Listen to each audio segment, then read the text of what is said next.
Oh, fucking hell.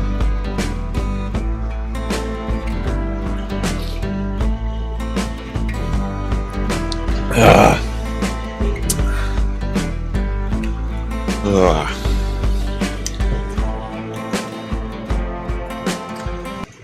All right, how's it going, everybody? We are reacting to the NHL 26 official gameplay, fucking first look, whatever you want to call it. It's about 8 minutes long, so a little bit, a little bit longer than I anticipated. But obviously, as you can see right off the bat, it is in the top left, which is, I don't know. I kind of missed the scoreboard on the very bottom, just a little bit, but there is nothing wrong with having it in the top left. So, without further ado, let's get on with it.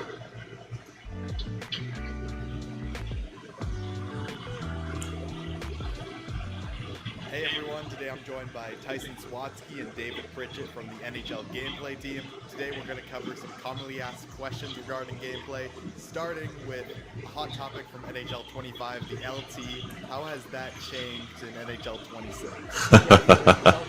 Vision control. We didn't want this massive global change that impacted vision control across the board. We really wanted to focus on the abuse cases that we saw, so people using it on every zone entry, things that we wanted to do to address that was Good. Left trigger in general. We have a speed cap on it and a speed penalty, so that if you are choosing to use it north, just up ice endlessly off the rush, that it isn't as effective as just skating normally. So that was one of the key pieces we wanted to address. The other piece was using the pivot override mechanic, so where you can use the right stick and pick which way you want to pivot. You'd work spamming this down the ice, and we wanted to add a consecutive penalty there, so that if you do it once, you're still rewarded for good timing, but the more you use it, the more you'll get more friction applied to you and slow down.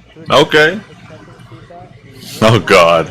Rid of using it as a factor. So the main adjustment that we did was we're taking and factoring in the power and the outcome of the hit based off of how much the player needs to turn. When you're using it on the forecheck, skating forward, spinning 180, you'll get penalized power-wise quite a bit. That allows us to keep the power for situations where you're back skating and angling players off to deliver hit checks and keep that strong. Yeah, I agree, Kai, and I also think that the game looks a lot more like real hockey now. It was being Yeah, okay. kind of looking like real hockey. So by toning these things down and making them less effective in certain situations, the game now starts to feel a lot more like real hockey. I call bullshit, dude. Vulnerability and escape through other players, no matter the size difference. So for reverse hitters, this time around, we'd be able to have players stumble who are doing the reverse hit and absorb some of the contact, but not just cleanly skate through the player as easily as before. Similar factors determine. What they have to do for hitting is, we might see it right here, but I've gone as a 6'9" freaking enforcer defenseman in OTP and ESHL, and I am literally getting hit by players who are between 5'7" and 5'10", between 165 and 185 pounds, which makes no fucking sense. It should not happen. It literally should never, ever, ever happen. If a 6'4", 6'5", 220, 30-pound guy hits me, that is a little bit more believable, right? I shouldn't get laid out by those guys, but I definitely should get, hit, right? So let's see what he said that, this looks and feels like real hockey. Well, let's find out what they did for the hitting, shall we?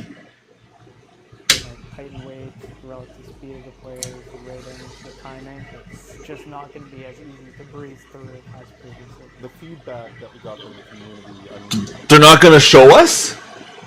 The fact that they didn't show us about the hitting is a red flag. They didn't show us whatsoever. I didn't see anything about the new hitting. We saw a hip check, but never mind. EA Sports, man.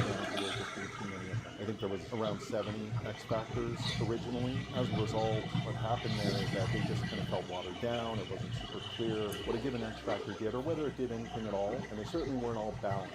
Like there were some that were clearly more impactful to our users, like Elite Edges or Wheels, than others, right? So the first thing that we did was we kind of distilled this down to the 28 most important X Factors that we felt would provide the most impact, and we wanted to make sure that all 28 of these were viable. None of them were going to be left on the sidelines, and I think we achieved that. In addition to that, the other point Said Tage Thompson had 45 goals. Okay.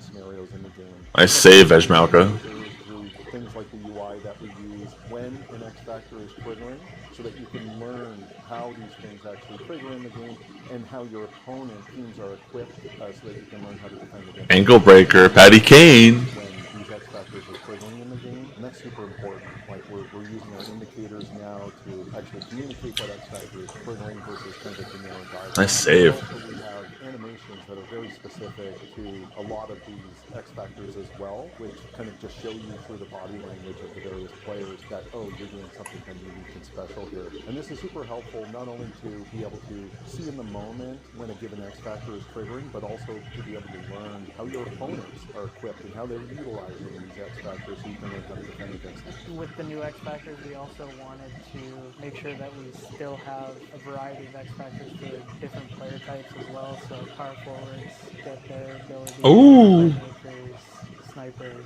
defensive and offensive defensemen still have tools available to them, and goaltenders, of course, as well. Player separation is another big piece of feedback we were hearing from the community. And one thing I want to touch on here is that we're using NHL Edge data this year for the very first time. And what the NHL Edge data is data that's collected from the Oh, the data. using infrared cameras and these trackers that they have on their jerseys. And we now have access to that data. We are able to look at pieces of data for every single player in the game, like shot speed, where they are on the ice, and most importantly, as it kind of pertains to separation, their acceleration and their skating speed as well. So when you have a player like Connor McDavid, he's now obviously different than a player like Ryan Reeves or somebody like that. No shade intent, Ryan Reeves has a different set of skills, but you know where I'm coming from. So NHL Edge data is something that we're really excited about. Okay, Makar A huge part of the game, but and McKinnon. Wheels. To address the concerns around goalies getting stuck in multiple Here we go. now to make saves out of saves and branching into more reactions out of those cases. We added in a new reflex style save to help in tight shots. That was one main problem with the goalie not being able to react to shots in tight, so we are able to get out in front of the puck more preemptively in cases and Alright. jam against the post with new jam saves as well. In addition to that, we added a lot more in our 80 plus animations that we added this year for goalies, more reactions and just more behaviors to pucks just on net or going in the net, reactions to getting scored on that makes the goalies I just saw him go. what's going on. I just saw him go for a hit, and I think the hitting is the same. You gotta hold down the right thumbstick and then flick up when you want to make a hit.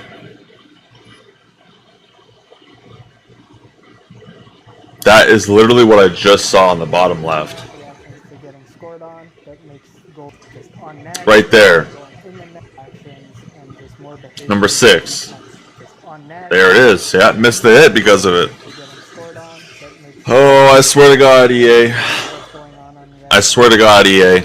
I swear to God. Let me just say, I remember the moment when kind of sitting around his desk and he had this kind of neat tech to show off about the saves being made out of saves, and there was a shot on the slap shot from this point. There was a high tip right in front of the net, and the goaltender originally thought that he was going to have to make a glove save, and the puck went low after the tip, and he kind of kicked out his left leg to make the save, and we all were just like, okay, this changes the game for us. Obviously, one of the big pieces of feedback that we get from the community every single year is how do we make our game play more like the real thing? How do we make the players on the ice feel more like their respective real-world counterparts. We've already talked about the edge data a little bit, but do you want to talk about, Kai, the attributes, the tendencies? Yeah, for tendencies, we basically look at players' archetype, X factors, and their attributes, and weigh in tendencies and their player behaviors based off of those three things. So you'll see players who are more physical. Okay, Armia. Okay, Armia. Stick check oriented, really look to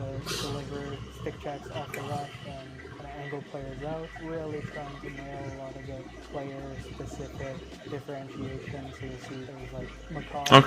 Okay. Well, I definitely like that when you're playing ESHL, OTP, club, franchise, be a pro, players on the ice with X factors, it will pop up. And you'll get to see what they do that triggers the X factor. I like that. That is very, very, very, very, very, very, very nice. I do like that. That is awesome. I love it. I absolutely fucking love it. All right. Up to the middle, off the face-off, with the elite edges looking for shots on net. You see Draisaitl down low, looking for the sharp angle shots. Ovechkin, a one-timer in the particular Okay, Markov. area, but really trying to deliver both authenticity and have the players utilize their skill sets and strengths. Thanks for that, guys. I'm excited to see how all these changes come to life in NHL 26. We're just a few days away. Any final thoughts before we wrap this thing up? And I just want to say thank you to everybody that's been providing kind of feedback. We are absolutely listening, and we know that there's Oh, really? that we weren't able to answer right yet, but we are listening to everything. So really appreciate all of the feedback. Keep the conversation going. Keep the conversation going. You shut your mouth about conversations, bro.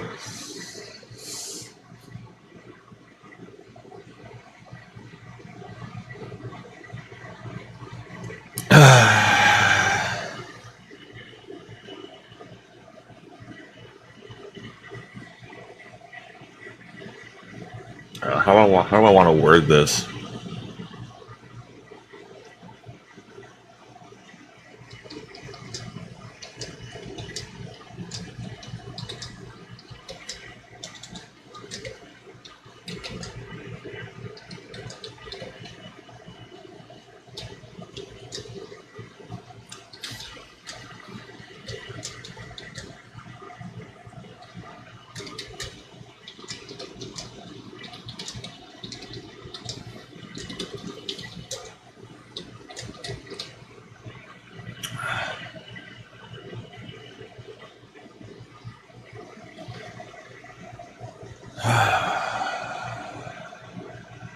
Eight minutes, not a single dump in. Yeah, that's that's very true.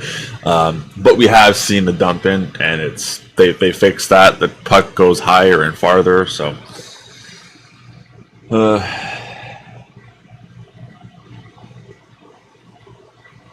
yeah, it doesn't show any of that. Yeah.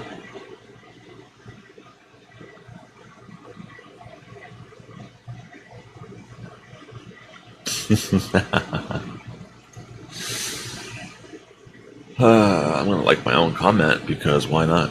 So there you guys have it. There is the official gameplay first look, and it's I don't know. They didn't really go into too much detail about literally anything. So like I don't know what to say about that. They didn't show anything about the hitting, like normal hitting and the hip checks. They just showed clips from 25, like the comment said. And I mean, yeah. I mean, I don't know. We won't know fully until we get the game ourselves, right? So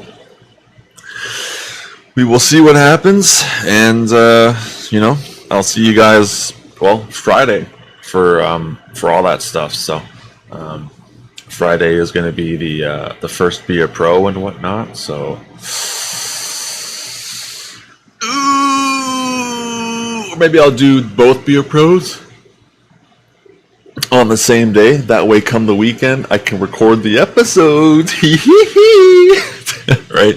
So we will definitely see. yeah. I think that's what I'll do. I'll record both, or I'll stream both Be a Pros on Friday. Obviously, put some hours in between them to give myself a break, right? Because I'm sure I'm in for a lot of conversations. But yeah, so anyways, that's it. Thank you for watching. Short stream, but I'm sure I'll be streaming later. Probably some Civ 6 or Water Park Simulator or something. I really don't know yet. But yeah, so thank you all for watching. My name is Joseph. Hopefully you all enjoyed. And as always, I will see you all in the next one.